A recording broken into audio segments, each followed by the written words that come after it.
Question 2a. Describe the covenant ceremony between God and Abraham in Genesis chapter 15, verse 1 to 19. Can we read? Because most of you were talking about what? The covenant. I don't know what you were talking about. Some of you are telling me things which are not there.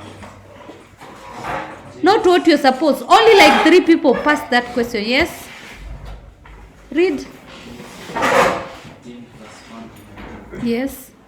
After these things, the word of God came to Abraham in a vision. Fear not, Abraham. Fear not, Abraham. I'm your shield. Your reward shall be great. But Abraham said, O Lord God, what wilt thou give me? For I continue childless, and the heir of my house is Eliezer of Damascus. And Abraham said, Behold, thou hast given me no offspring, and a slave born in my house will be my heir.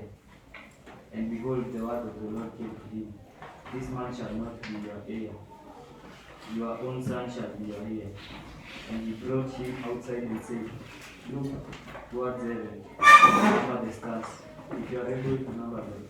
Then he said to him, So shall your descendants be. And he believed the Lord, and he reckoned it to him as righteousness.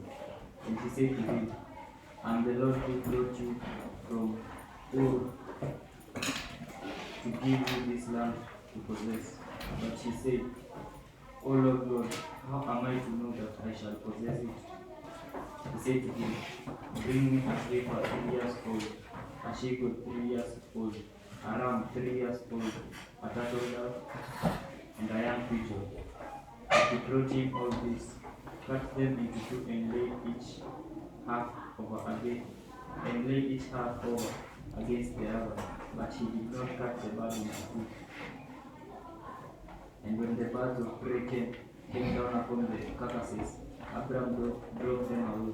As the sun was going down, a deep sleep fell on Abraham, and lo, a dread and great darkness fell upon him. Then the Lord said to Abraham, Know of a surety that your descendants will be sojourners in a land that is not theirs, and will be slaves there, and they will be oppressed for 400 years. But I will bring judgment on the nation which they serve, and afterwards they shall come with great possessions. As for yourself, you shall go to your father in peace. You shall be buried in a good old age,